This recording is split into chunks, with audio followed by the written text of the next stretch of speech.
Prelude. Detective Comics number 273, cover dated November 1959. Gasps of astonishment go up as city citizens gaze upon an unearthly missile overhead. The strange craft lands in a nearby park, from which a jaundiced extraterrestrial exited. A crowd gathered nearby, taking cover behind a statue. Is he friendly or dangerous? Approach him carefully. Caution proved the better part of valor, as the yellow-skinned Martian drew a ray gun that vaporized the statue with one shot. Out of my way, Earth people! As the humans evacuated the scene, Brett thought to himself, Look at them flee! With my Martian powers, I'll become the most powerful man on Earth! Immediately, the alien newcomer began a reign of crime. Recognizing Earth people stored their money in banks, Brett used one of my Martian talents to pass immaterially through a vault wall to help himself. Confronted by armed guards, he chided, Guns? You think you can stop me with your puny guns? Come to think of it, who needs money?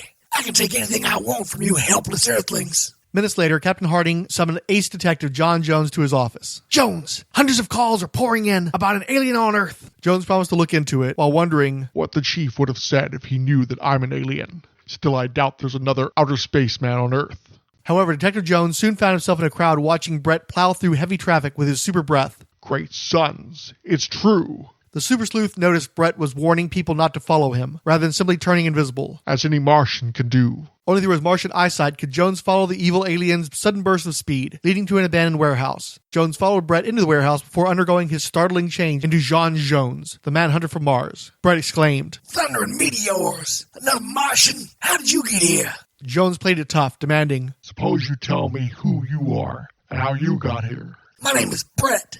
I had to leave Mars in a hurry. So I hit myself in an experimental missile that overshot its mark and accidentally landed on Earth. The Martian Manhunter wasn't buying it. A criminal, huh? Well, I'm returning you to your missile. Brett was no more interested in J'Onn's line and drew his Martian gun. I may be invulnerable to Earth weapons, but that gadget can finish me for good. The alien Atlas turned himself invisible as the Martian criminal used his gun's battery firing blind. Brett had plenty more batteries at the missile. Meanwhile, I've got another weapon I can use against you. The Martian Marvel was shocked at the sight of a pellet of Formula Z6, a chemical given to Martian criminals to rob them of their superpowers while invisible. No wonder you never vanish. J'Onn J'Onzz collapsed from exposure to the gas, though he remained obscured. Exactly. And from now on, you will never be able to use your Martian powers while invisible either. Brett had escaped his missile by the time Jones regained consciousness and resumed the chase. As Brett exited the craft with his recharged ray gun, he was met by 3 police officers in over their heads. I can't use my powers to save them, unless I become visible and give away my presence on Earth. I have no choice. The police were rattled by the sudden appearance of 2 Martians, but the sleuth from outer space assured, Have no fear of me. I am on Earth to fight crime. Brett dismissed. Bah! Take one more step, Manhunter, and I'll start blasting.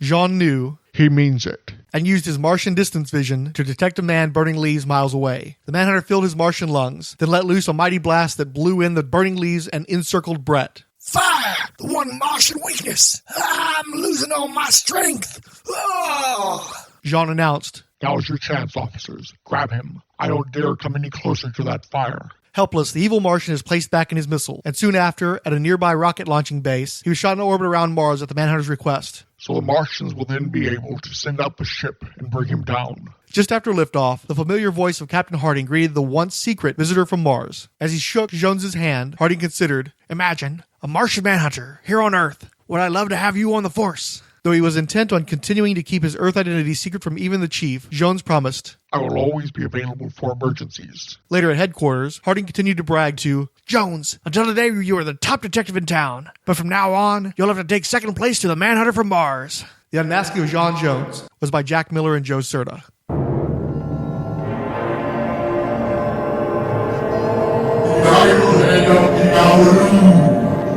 A podcast for J'Onn J'Onzz, the Manhunter from Mars, his world, and the vile menagerie of villains he must confront. In the past, overzealous comic historians tried to peg the Martian Manhunter as the first superhero of the Silver Age of comics. While it is true that Detective Comics number 225 predated Showcase number 4 by about 3/4 of a year, the fact is that J'Onn J'Onzz wasn't a superhero yet.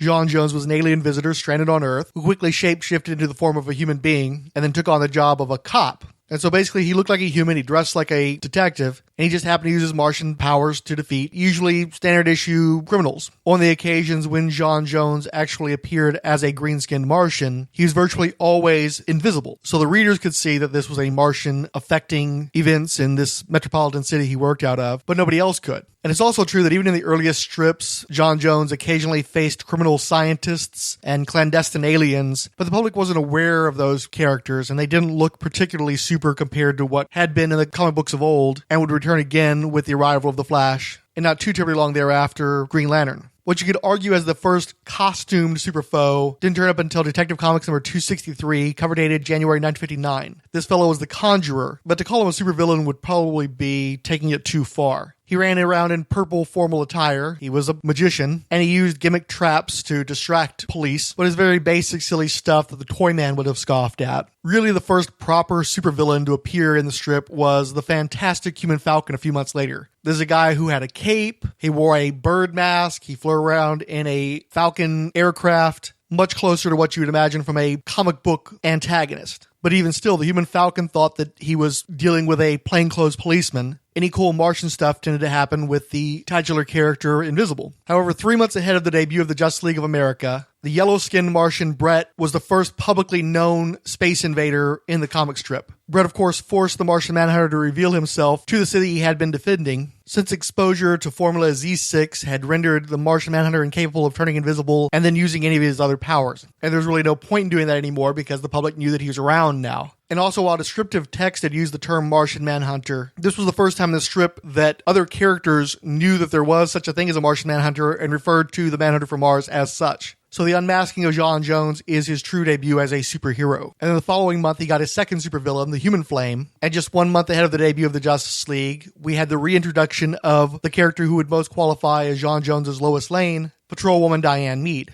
Plus, the month after his joining the Justice League of America, his third supervillain made his debut, Mr. Moth, who was suspiciously similar to the Human Falcon, except moth-themed. But all this talk is just to provide context for our main topic this episode. And when the evening comes, we smile. In 1994, Mark Waid, Brian Augustine, and Barry Kitson began exploring the beginnings of the world's greatest superhero team over an epic 12-issue comic maxi series. And yes, we've just begun.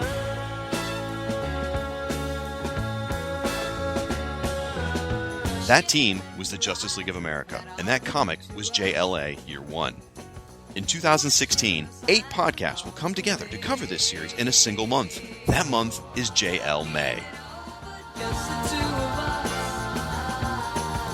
working together day to day. Together.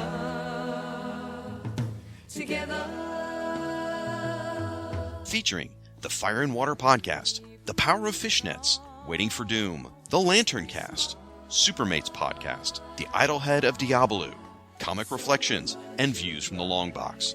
Each podcast will cover 1 or 2 issues of JLA Year One, and then coverage will move from show to show. It all starts in the Fire and Water Podcast with issues 1 and 2. Yes, we've just begun. JLMay, an epic month for an epic series. Available where you find all good podcasts.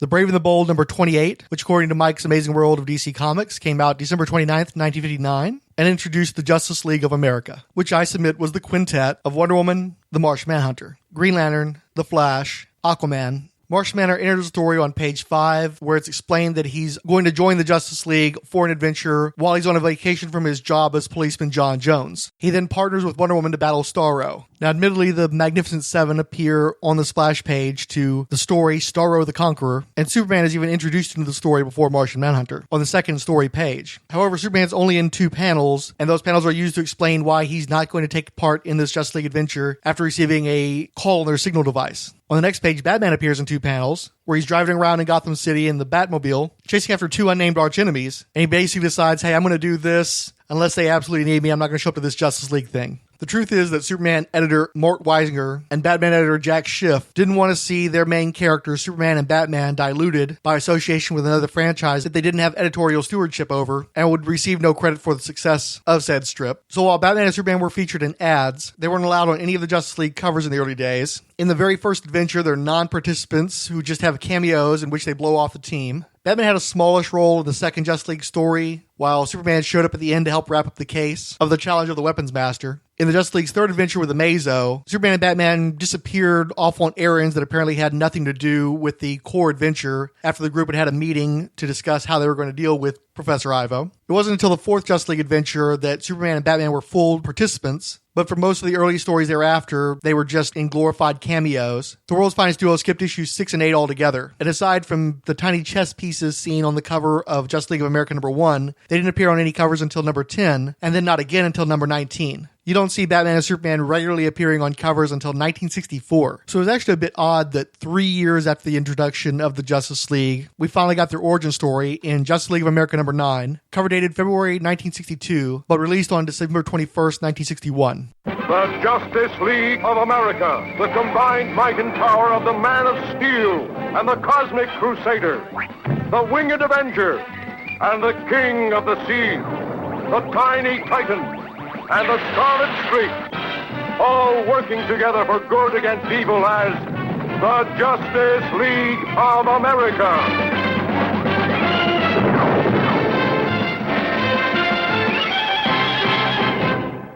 How did the Justice League of America come into being? What was the strange menace which united them? Where did this menace come from? When did the champions of justice discover that the one weapon which would help them triumph over the menace was teamwork? The answer to these questions are revealed for the first time in The Origin of the Justice League. Written by Gardner F. Fox, penciled by Mike Sekowsky, inked by Bernard Sachs, and edited by Julius Schwartz. The heroes of the Justice League are at their secret sanctuary, tidying up the place in advance of a birthday party. Teenage honorary member Snapper Carr was pitching in, and as he looked over a trophy case, wondered why they were keeping a collection of wood splinters and shavings. Everybody sat down at the meeting table, birthday cake was served, and J'onn J'Onzz began the story. It was just 3 years ago today that the Justice League began. I feel I ought to begin, because I was the first one of us to learn about the strange menace, which was to unite us as a team for the very first time. Now remember, at the time of which I speak, there was no Justice League of America. In my secret civilian identity as a police detective, I heard a queer report from a patrol car in an outlying district.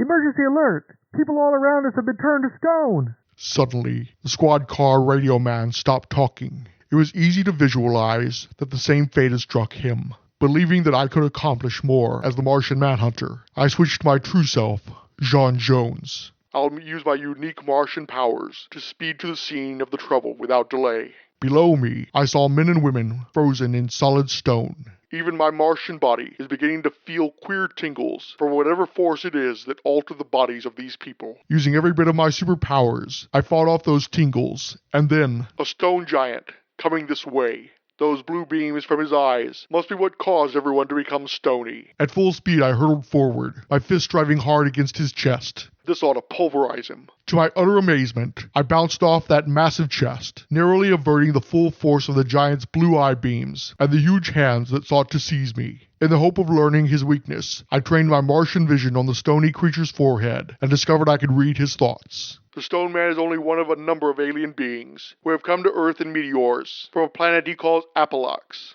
The ruler of Apalax had died, and according to custom, several claimants to the throne had come forward, among them the Stone Man. It was decided that the claimants would travel to the planet Earth, since this was the closest planet to Apalax, with conditions to support their kind of life, and which had never been used. Each of these warrior chieftains was condensed in size and placed inside a meteor-type vessel to be hurled toward our planet. These meteors would safely withstand the hazardous voyage through hyperspace. Their plan was to divide Earth into 7 zones, over which each of the claimants would gain full and complete rule. As each meteor landed, the occupant would break its shell and emerge in its true form. Then with its special powers, it would turn the inhabitants of Earth to life forms similar to its own. Commanding the army of these transmuted creatures, each would wage all-out war with one another, until only one remained. No sooner had I understood all this than I realized to my horror that just as I had read the stone giant's mind, so he had read my mind. I've got to stop him before he can start a fire. Fortunately, I now know his weakness. However, before I could make contact, a shower of sparks fell onto a sawdust pile in a nearby lumber yard. And, too late, those flames are weakening me, sapping me of all my strength. I barely managed to land near a fire hydrant where, dizzy, weak, I've got to keep on fighting. As I twisted loose the hydrant valve, a stream of water shot out, and with my last remaining strength I used my Martian breath to control it. The water spray hit the blazing sawdust full force, extinguishing the flames, restoring my great powers. Just in time, now to get at the stone giant's weakness. Straight upward I leaped, aiming both fists for a spot on the temple of the alien creature. I learned the exact spot on his temple where his weak spot is located while probing his mind. I struck with the destructive fury of a dozen hurricanes. The stone giant crashed to the ground, knocked unconscious. As he did so, the people who he had turned to stone were instantly freed from his awesome spell. Now to summon the police to take the giant into custody. When the police arrived, I instructed them on what to do if the alien stirred. Thanks, J'Onn J'Onzz. We'll use sledgehammers on him. Learning from the police where the other meteors had landed, I set out for the one that had fallen on the Carolina coast near Cape Hatteras. This is the only meteor from which the alien being from Appalachia has not yet emerged. Maybe I'll have time to overcome it. And then, even as I ran toward the meteor, it began to pulse. Caught by surprise, before I could use my Martian powers to fight it, I felt myself turning into wood. I'm helpless. I can't move. As covered in a recent episode of the Secret Origins podcast, number 32, this origin of the Justice League was revised in 1988. In that version, the Appalachians were a fairly homogeneous race of white-skinned beings who merely transplanted their consciousness into elemental warrior bodies, whereas in the original origin story, the Appalachians were those bodies. This explains why in the revised story, our heroes are much more cavalier about acts of violence against the aliens. Specifically, once J'Onn J'Onzz knows that the stone giant isn't a living being unto itself, he just flies right at it and blows apart the top half of its body. Otherwise, though, this was fairly similar between the two versions of the story. Aquaman and Firestorm fighting crime together. Soak 'em down or burn 'em up. No one does it better. Whenever you find trouble, they'll always be there to catch them in a bubble or even torch their hair. They stand for truth and justice in sea, on land, and air. Firestorm and Aquaman, they make a super pair. The Fire and Water Podcast, celebrating Aquaman, King of the Seven Seas, and Firestorm, the Nuclear Man. Available weekly on Aquaman Shrine, Firestorm Fan, and on iTunes and Stitcher. I'm one of your hosts, the Irredeemable Shag, here to talk about Firestorm. Along with me is my co-host Rob Kelly, here to talk about some guy that talks to fish. Really? You're going to pull this crap during the promo? Bad enough I have to put up with your shenanigans every week, but... The next hero in the original Justice League origin was Aquaman, who was warned of the arrival of the Appalachian meteor by fleeing sea life, and specifically a dialogue with his finny friend, the Dorado. The Sea King confronted the glass Appalachian in the Indian Ocean. After being turned into a glass statue and several failed attempts to control fish to do different things against the glass Appalachian, Aquaman conjured up a school of drumfish, which emitted shattering sonic vibrations that destroyed the alien. And then in the final panel, Aquaman skied on dolphins to the Carolina meteor and was turned into a tree. The next meteor landed on a beach on Paradise Island, which was also pelted with queer radiation. I actually saw queer radiation at Pride Fair 2013, but trying to replace Melissa Etheridge with Michelle Indegocello just didn't work. Queer radiation is only truly great with the original lineup. Suffering Sappho, back to the story. Princess Diana saved her fellow Amazons from being turned into mercury by lassoing that Appalachian and swinging it so fast it became vapor. Luckily, Amazons are notoriously averse to pregnancy, so their inhalation of poisonous mercury vapor only cost them the sensation in their fingertips and gave them that pink-tinged complexion that was so common in the Silver Age. And then in the final panel, Wonder Woman flew her invisible plane to the Carolina meteor and was turned into a tree. Now, in the revised origin, it was Black Canary who was the third leaguer, and she fought the glass Appalachian instead of the mercury one so she could shatter it with her canary cry. Again, slightly more violent in the 1988 story. And in that version, it was Aquaman who fought the mercury Appalachian, which ultimately makes more sense because we're choking the life out of the ocean with pollution. So next up, a meteor flew past Green Lantern in outer space, and Hal Jordan followed it to the African continent in southern Rhodesia. That Appalachian turned Congo Bill and his life partner into freaky banana-colored man-bird things and began to transform Green Lantern. But he had time enough to lure the Appalachian bird creature into a waterfall and then froze the water. As soon as the Appalachian was defeated, everybody returned to normal. And then in the final panel, Green Lantern flew to the Carolina meteor and was turned into a tree. I swear, this is turning out to be like the worst choose-your-own-adventure book ever. Barry Allen was in Europe as the U.S. representative to Interpol when a meteor hit the Lombardy Plain near Lake Como in northern Italy. The Flash raced to investigate and started turning into a fire being, but his constant vibration was able to counter that effect. The Scarlet Speedster tried several methods to snuff out the flame Appalachian before finally creating a vacuum of centrifugal force around it, tapping the alien out and returning everybody to normal. And then in the final panel, the Flash raced through the Carolina meteor and was turned into a tree. Now, between the Silver Age and the post-crisis versions of the story, the Flash and Green Lantern plots are virtually identical, except for the page counts. See, in the original story, Aquaman got 3 pages, Wonder Woman 3 pages, Green Lantern 3 pages. The Flash only got 2 2/3 pages because they wanted to throw in an ad, and he's a Flash, he can do things quickly. Whereas the Martian Manhunter actually got 5 pages in both versions of the story, probably because he was carrying most of the exposition that set up the Appalachians. Whereas in the revised version of the story, each member of the Justice League got 5 pages. And the setup for the Appalachians was a whole separate segment of the tale. Anyway, somewhat comedically, at the end of each chapter, Mike Sekowsky had to draw and redraw the accumulating members of what would become the Justice League falling before the tree creature. And then we moved on to the tree Appalachian, leading the future Justice League members on a trek to go after the final Appalachian that he's going to fight in order to become the King, Sovereign, whatever they called it. In the original version of the story, Aquaman was able to bump into Martian Manhunter, who in turn managed to scrape off the tree coating on Green Lantern's power ring. Manhunter then got blasted in the face with emerald energy, which freed his head, enabling him to use his powerful Martian breath to blow the Flash into Wonder Woman. Wonder Woman then half fell into Green Lantern's light and became bifurcated. Half her was wood and half of her was flesh. Luckily, the half that was flesh was in contact with the lasso of truth, which was soon slung around the wooden Appalachian and spun the creature so fast it turned into toothpicks. The superheroes were returned to normal, and the first words out of Flash's mouth were the extraordinarily patronizing, "Good girl, Wonder Woman," like she was a dog or something. Now, in the 1988 revision of The Secret Origin, it was Aquaman who bumped into Martian Manhunter, who bumped into Green Lantern's ring finger, which then zapped Black Canary's head. She used her canary cry to blast the Flash, who was already trying to vibrate out of the wood. And then the Flash raced up and used his bare hands to turn the tree into splinters, and in turn, his hands were all chewed up by the wood. Now, the good thing about the revised version is that in the original story, the Flash is really nothing but a block of wood. He doesn't contribute anything to the resolution of the story. So he goes from being the most useless member in the Silver Age version to the most useful member in the revised version. Unfortunately, then the Martian Manhunter is replaced as a blunt object who just bumps into somebody. Now, what I'm thinking is, why not have the Flash use a free arm to do a swift surgical release of Black Canary's head and vocal cords, and then Canary could blast the tree into splinters. See, one of the cool things about the original Secret Origin is that it's Wonder Woman who defeats the Appalachian who defeated the other 4 members of her team. So it's a great feminist moment, and it's not hurt by the fact that she was also the most famous of the members present. So one of the nice things about Black Canary replacing Wonder Woman in the post-crisis version of the Origin was that another woman got in there and would have had an opportunity to show off. But one step forward, 2 steps back, in replacing Wonder Woman with Black Canary, they decided they needed to have Flash step up and be the one who saves the day. A counter-argument would be, though, that that's kind of samey-samey. Black Canary just blasted the glass Appalachian, didn't require much in the way of thought, and then she turns around and blasts the wooden one. I can see where they'd want to get the Flash in there instead. Both the 1959 and 1988 version of the story resolve the Appalachian threat in just 2 pages, actually slightly less than 2 pages. In the case of the original versions, they had to fit in an ad. In that story, Superman and Batman are going up against the Diamond Being in the frozen Arctic. Unfortunately, this meteor was made up of kryptonite. Superman goes down. Batman, who never comes out of the bat plane during the action, flies by and skyhooks the meteor, restores Superman's power, who then, and there's a literal quote, rubbed the Diamond Being the wrong way, back into coal. Meanwhile, in the 1988 Secret Origins revision, Superman beat the alien off panel and flew away without even noticing the JLA were en route.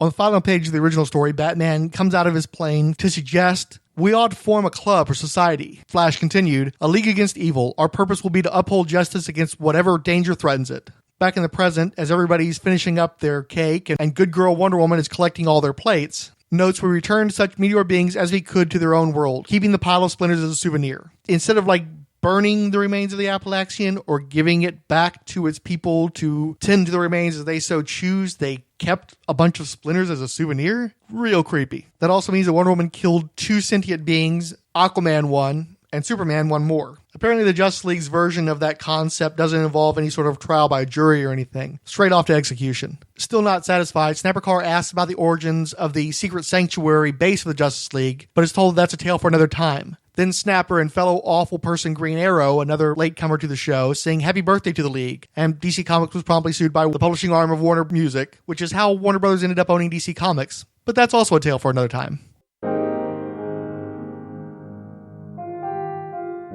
Black Canary. I'll need a sparring partner. I'm Zatanna. What do you care about some leggy dame in nylons? Or have I answered my own question? Ladies and gentlemen, it's time for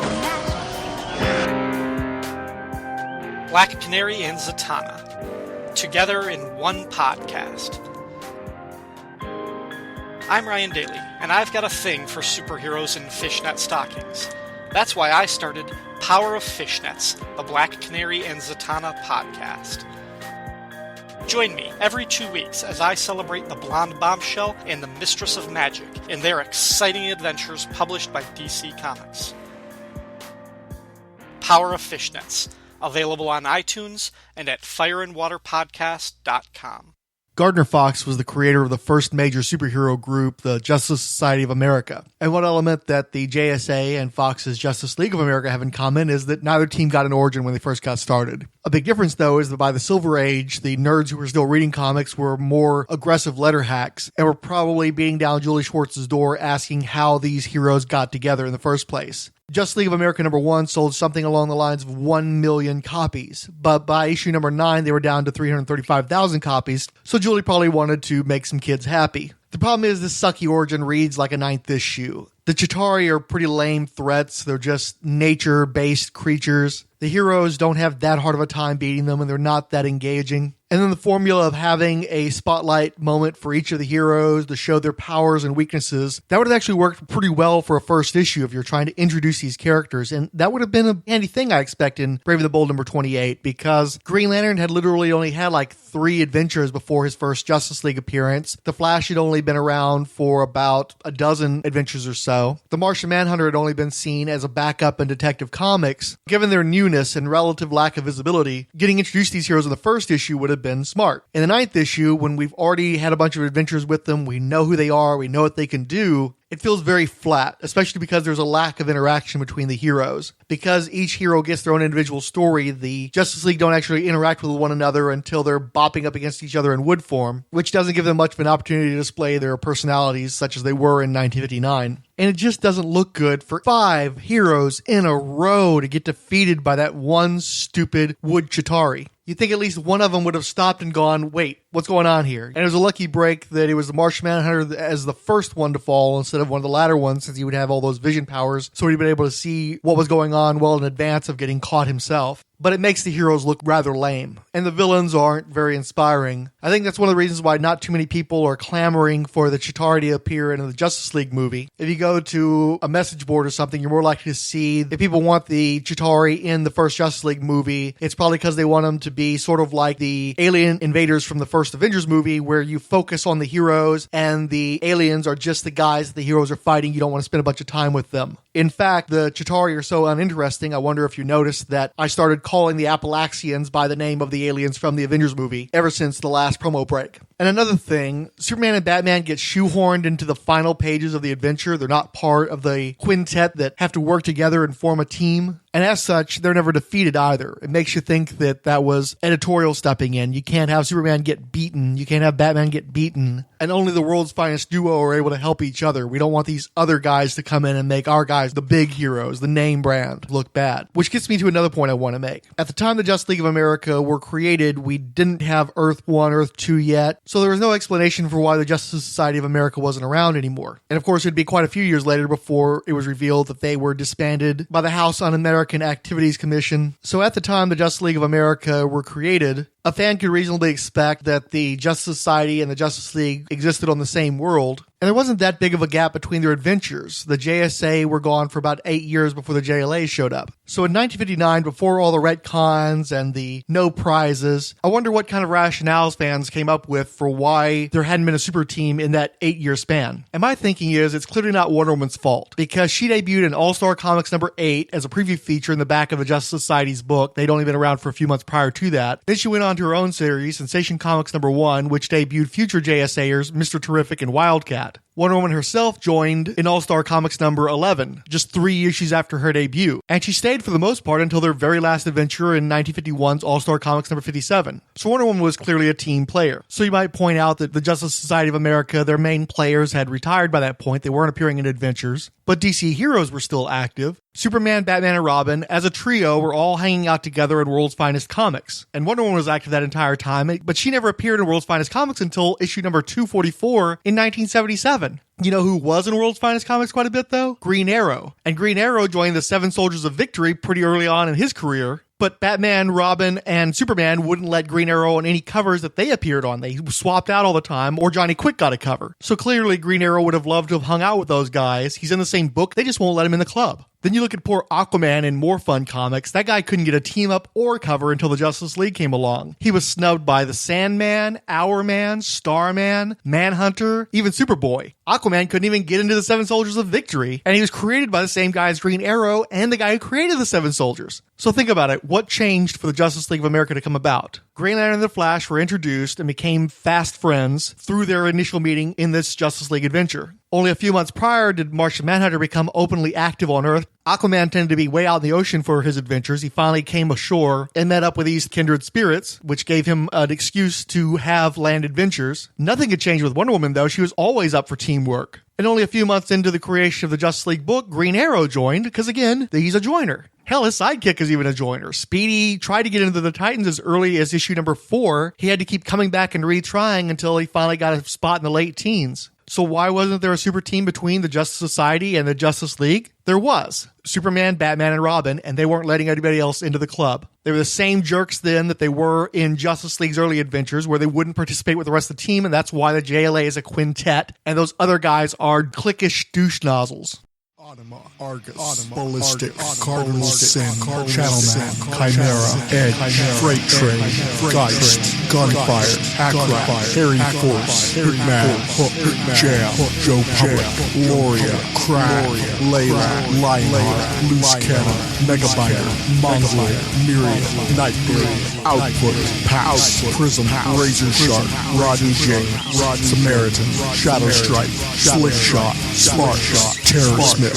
Wow, that's a lot of radical trademark names, and you may not have heard of any of them, but they were all introduced in DC Comics' 1993 summer annuals. Most went on to figure into more stories within their four-color universe. Many earned their own spotlight series, and one became a cult hit from acclaimed creators. While the comics of the 1990s are often derided, for me, as a longtime comic book reader, I found a deepened fandom and a safe harbor from the Chromium Age in the DCU. I fell in love with the history and legacy found in generations of heroic mantles, and my journey into this continuity largely began with Bloodlines. Join me, Diabolu Frank, as I explore the more overlooked areas of DC Comics' superheroes, beginning with an early 90s intellectual property generating stunt and fanning outward towards other obscurities and icons, from throughout decades of sequential art stories, all flowing through the DC Bloodlines.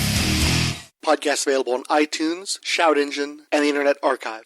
As you may have already guessed, I vastly prefer the 1988 Secret Origins revision of this contrived origin story over the original version. The characterization's better, the dialogue, it's just more fun overall, but it's still not a great story. It's just the best you can do if you're going to remain faithful to Gardner Fox's original attempt at an origin story. My main problem with the revision is the loss of Wonder Woman, where I think the League is stronger and more interesting without Superman and Batman. A big part of what makes Wonder Woman an iconic heroine is her association with the JSA and JLA. But I also understand why specifically in 1988 that had to happen, because when George Perez revised the character, nobody else wanted to do her, and nobody else could have gotten her the attention that Perez managed to get her, except maybe John Byrne. Perez was telling a very specific story with Princess Diana. It was not just her origin, but also her introduction to man's world and the contrasting between Diana's upbringing and lifestyle and that of the outside world. Perez starts that story in Wonder Woman number 1, and it continues throughout his 5-year run. So there's no way you could have just jumped a few years into the story without it completely demolishing what Perez was attempting to do. So that necessitated a replacement. The one heroine I can think of that wouldn't have messed up the flavor of the Justice League and might have actually been better than Black Canary was Hawkgirl, which was also the heroine chosen to be the second female in the animated Justice League series. The problem with that, though, is that Hawkgirl ultimately is still a derivative character. Hawkman came first. And so I prefer a heroine that is self-contained, that isn't a derivation of a male hero, to replace Wonder Woman. And also that would mean that Hawkgirl would have been inducted before Hawkman, and I think the men's rights activists would have rioted, so best not to test their fury or whatever. I prefer that Black Canary come up in time as well, because you got to remember in the original comics, Canary was the 11th member of the team, but only the second woman in 74 issues. That's just ridiculous. That can't stand in 2016. I don't see any reason why you can't have Wonder Woman and Black Canary on the team. It could work very similarly to the way that Batman and Superman were involved with those early Justice League adventures. Sometimes the Justice League just got involved in more mundane activities, and Black Canary could have been, say, an 8th member or an earlier joiner than Green Arrow.